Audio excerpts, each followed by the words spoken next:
नमस्कार, हमार बिहार देख रहे हैं आप। मैं हूं रश्मि श्रीवास्तव आपके साथ। बुलेटिन की शुरुआत करेंगे बिहार के रहने वाले नितिन नबीन आज दुनिया की सबसे बड़ी पार्टी बीजेपी के राष्ट्रीय अध्यक्ष बनने के लिए पर्चा दाखिल करेंगे। बीजेपी के राष्ट्रीय कार्यकारी अध्यक्ष बनने से पहले नितिन नबीन बिहार की नीतीश सरकार में मंत्री थे।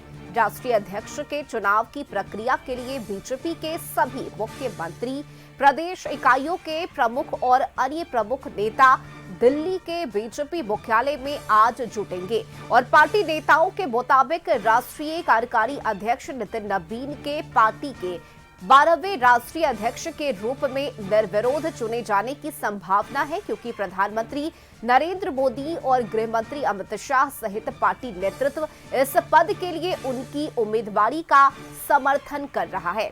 बीजेपी के राष्ट्रीय निर्वाचन अधिकारी के लक्ष्मण की ओर से घोषित चुनाव कार्यक्रम के मुताबिक इस पद के लिए नामांकन आज 2 से 4 बजे तक दाखिल किए जाएंगे और चुनाव प्रक्रिया पूरी होने के बाद अगले दिन नए पार्टी अध्यक्ष के नाम की घोषणा की जाएगी।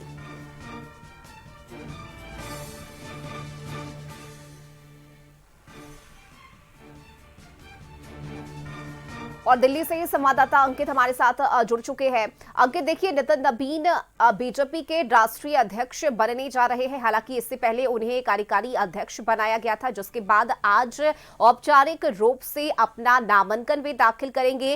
क्या तैयारी इसे लेकर? तो देखिए रश्मि की जिस तरीके से भारतीय जनता पार्टी के राष्ट्रीय अध्यक्ष के चुनाव के लिए नामांकन प्रक्रिया सोमवार यानी कि आज 19 जनवरी को शुरू हो रही है। भाजपा इस प्रक्रिया को संगठन पर्व 2024 बता रही है। रिटर्निंग ऑफिसर डॉक्टर के लक्ष्मण कार्यक्रम पहले ही जारी कर चुके हैं। नामांकन पत्र आज दोपहर तकरीबन 2 बजे से लेकर 4 बजे तक दाखिल किए जाएंगे। इसके बाद शाम को 4 से 5 बजे तक नामांकन पत्रों की जांच होगी। शाम 5 से 6 बजे तक नाम वापस लेने की प्रक्रिया रहेगी। शाम 6 बजे से राष्ट्रीय चुनाव अधिकारी बयान जारी करेंगे और जो जरूरी हुआ है 20 जनवरी को पार्टी के चुनाव के लिए कराया जाएगा। यानी कि अगर नाम वापसी के बाद एक भी वैध उम्मीदवार बचता है तो उसको निर्विरोध पार्टी का राष्ट्रीय अध्यक्ष घोषित कर दिया जाएगा। अगर एक से ज्यादा वैध उम्मीदवार होंगे तो मंगलवार को तकरीबन 11:30 बजे से लेकर 1:30 बजे तक चुनाव होंगे, जिसमें नतीजे उसी दिन आ जाएंगे।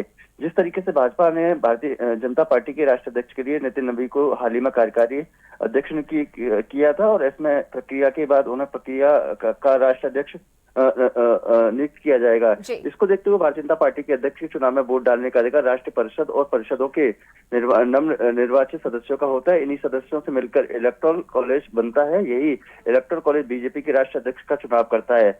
ऐसे में कौन कौन चुनाव लड़ सकता है बीजेपी के राष्ट्रीय अध्यक्ष के लिए, तो उसके लिए भी एक सामान्य प्रक्रिया होती है। राष्ट्रीय अध्यक्ष वही बन सकता है जिसके संगठन में गहरी पकड़ और देश भर में स्वीकार्यता हो। बीजेपी को भारतीय जनता पार्टी के प्राथमिक सदस्य बने हुए न्यूनतम 15 साल होने चाहिए और इसमें इलेक्टोरल कॉलेज के माध्यम से 20 सदस्य प्रस्तावक होने चाहिए। प्रस्तावक कम से कम 5 राज्यों में अलग अलग निश्चित तौर पर होते हैं। ऐसे में जो कार्यकारी अध्यक्ष बनाए गए थे नितिन नबीन, और कहीं ना कहीं उनको लेके तमाम संगठन की रणनीतिक बैठकें चल रही थी और ऐसे में भारतीय जनता पार्टी की तरफ से कहीं ना कहीं औपचारिक जो ऐलान होना था वो कहीं ना कहीं नितिन नबीन के नाम पर किया गया था।